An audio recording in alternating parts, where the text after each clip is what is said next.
Nesta terça-feira, o Senado deu início aos procedimentos de votação do novo Código de Processo Penal, que promete tornar mais ágil a justiça. Para falar sobre isso, a gente recebe aqui no programa Argumento o senador Renato Casagrande. Foi dele a ideia de criação dessa comissão de juristas que apresentou, depois de muitos estudos e audiências públicas, o resultado final desse trabalho ao Senado. Senador, obrigado por conversar com a gente. Obrigado a você. Sua avaliação a partir de agora é o passo final de discussão em plenário desses dias, não? Ainda temos muito trabalho, mas temos a expectativa de que eu possa estar conduzindo a fase final desse debate e o procedimento de votação efetivo, a votação mesmo em plenário. É uma votação em 2 turnos, tem um primeiro turno e depois entre esse primeiro turno e o turno suplementar, nós poderemos ainda receber emendas, né? Então, mas o que nós desejamos, o que eu desejo, o que o presidente do Senado, o senador José Sarney deseja, é que votemos a matéria antes da entrada do recesso parlamentar na segunda quinzena de julho. Por que é fundamental isso? Você disse aí, nós começamos esse debate em 2008, dessa forma que ele está hoje, organizado dessa forma, na hora que eu apresentei um requerimento ao presidente Garibaldi Alves Filho, pedindo a criação de uma comissão externa. Assumiu a presidência dessa comissão externa o ministro Hamilton Carvalho, do STJ, e assumiu a relatoria o procurador Eugênio Pacelli. Foi feito um anteprojeto, esse anteprojeto virou um projeto, virei relator desse projeto na comissão especial, depois na comissão de Constituição e Justiça, e chegamos neste ponto. E é fundamental, Ângela, que a gente possa compreender a importância de reformular o Código de Processo Penal. Nosso código é de 1941. Aliás, é bom começar explicando, né, senador? Porque para o brasileiro comum, para nós que às vezes somos mais leigos, existe um Código de Processo Penal, um Código de Processo Civil, um Código Penal e vários... E um Código Civil. E um Código Civil. Qual é esse papel desse código que está sendo reformulado e por que ele vai tornar a justiça tão mais ágil quanto prometem os especialistas? O Código de Processo Penal define todos os procedimentos, regulamenta todos os procedimentos do processo. O que é o processo?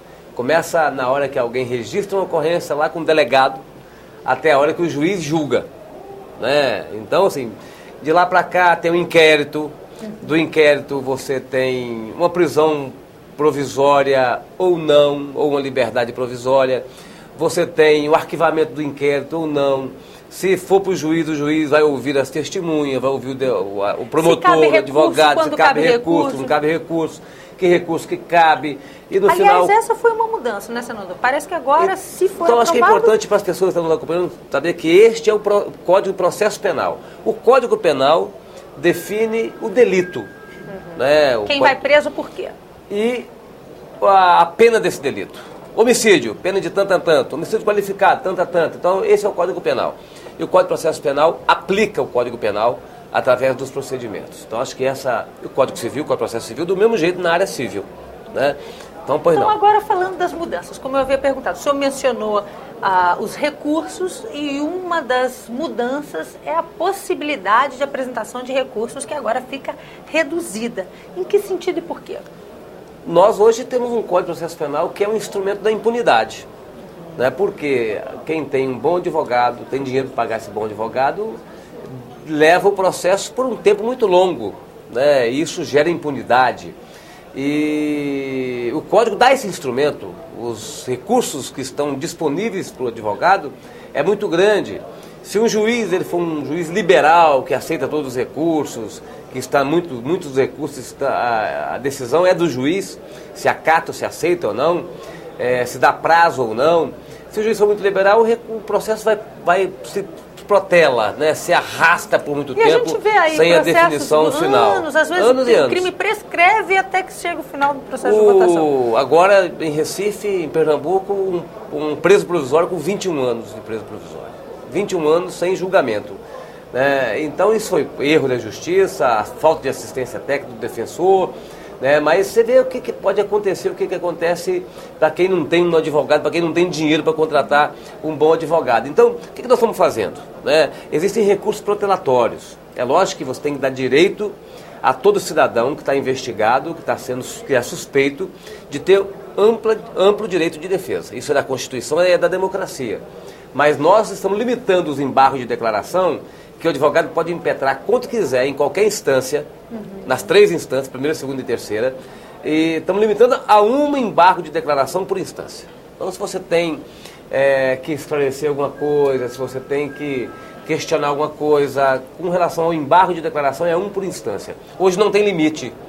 Né? Então, nós estamos alterando para evitar esse recurso protelatório, para que nós possamos dar amplo direito de defesa, e ao mesmo tempo nós temos a possibilidade de vislumbrar o fim do processo e que a pessoa possa ser julgada, ou inocentada, ou responsabilizada e acusada, e que, se for culpada, que possa pagar por um crime cometido, porque hoje é impossível que nós tenhamos uma situação como essa que a gente vive hoje, de se arrastar por tanto tempo um processo na área penal. Aliás, o Código também traz uma outra novidade, que é um capítulo dedicado ao direito da vítima. Que direitos a vítima ainda não tem, de acordo com o nosso Código de Processo Penal atual, senador? Na verdade, o Código de Processo Penal não trata da vítima. Né? Trata de quem está sendo acusado, do réu, do investigado, do indiciado. Né? Esses têm direitos, que precisam ter direitos, mas a vítima tem que ter direito. A vítima que sofreu uma agressão, que foi furtada, que foi, ou um parente da vítima, de alguém que perdeu a vida, né? Essa vítima ou a família da vítima tem que ter o direito de acompanhar todo o processo, de saber como está o inquérito, de até produzir provas para ajudar na elucidação do crime. Então, nós estamos, é uma inovação, estamos prevendo um capítulo que trata do direito da vítima, para poder inovar também nesse novo Código de Processo Penal. Uma vez aprovado um código como esse, senador, com tantas alterações, leva um prazo para que as instâncias judiciais do país se adaptem a isso? Olha, que o código foi aprovado aqui no Senado, ele vai para a Câmara dos Deputados, depois vai para a sanção presidencial, que vai ver vetos ou não a partir da sanção presidencial. E nesse período todo, quem milita na área do direito, do processo penal, já está estudando, porque na hora que o presidente sancionar, ele já está em vigência. Aliás, foram feitas audiências, diálogos em vários setores, não é? Diversas audiências públicas. Para ouvir justamente os especialistas, né? Diversas audiências públicas, nós mudamos muitas coisas, né? Por exemplo, até medidas cautelares. O que são medidas cautelares? São aquelas medidas que o juiz toma no início do processo, antes do processo chegar ao fim. O juiz, mesmo com o processo tramitando, ele pode decretar a prisão de alguém. Né? E mesmo o processo tramitando, ele pode decretar a liberdade de alguém. Mas ele só tem essa alternativa. Ou ele prende, ou ele liberta. Né? Estabelece a liberdade. Ele não tem outras alternativas. Às vezes ele prende sem ter segurança de que tinha que prender. Às vezes ele solta a pessoa investigada, indiciada, sem ter também segurança que devia soltar. Às vezes tem um delinquente na rua, liberado pelo juiz.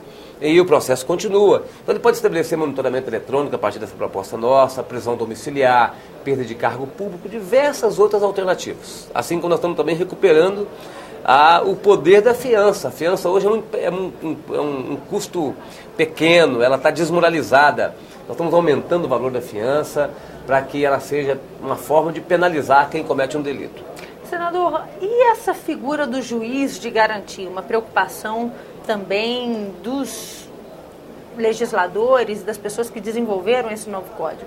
O que seria isso? O juiz das garantias já é um juiz que atua, esse formato já existe em outros países, e nós estamos propondo aqui no Brasil para que tenhamos magistrados especializados na área de investigação. Uma pessoa tem que decretar a prisão, o quebra de sigilo telefônico, bancário, tem que estabelecer algum procedimento de investigação, tem que participar do processo de investigação, tem que dialogar com o Ministério Público, com o delegado, tem que ajudar, tem que autorizar o processo de investigação. E muitas vezes isso demora muito tempo.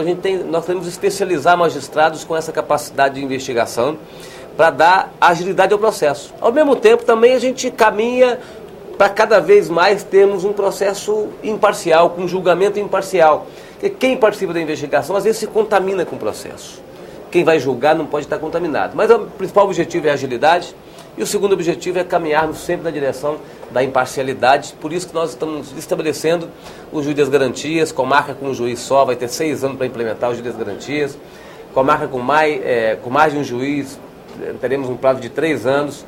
E a lei de organização judiciária, que cada estado tem, né, a sua lei, vai dizer, é um juiz por região, é uma central de juiz na região metropolitana, para que a gente para que nós também não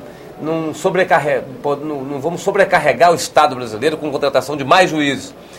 A lei pode organizar como vai funcionar e como vão atuar esses juízes. Essa comissão de juristas foi uma moda que, pelo visto, veio para ficar, né, senadora? Agora já se fala da revisão do Código de Processo Civil, até do processo eleitoral, recentemente. Da lei eleitoral. Para reformular. E também até da lei de execuções penais.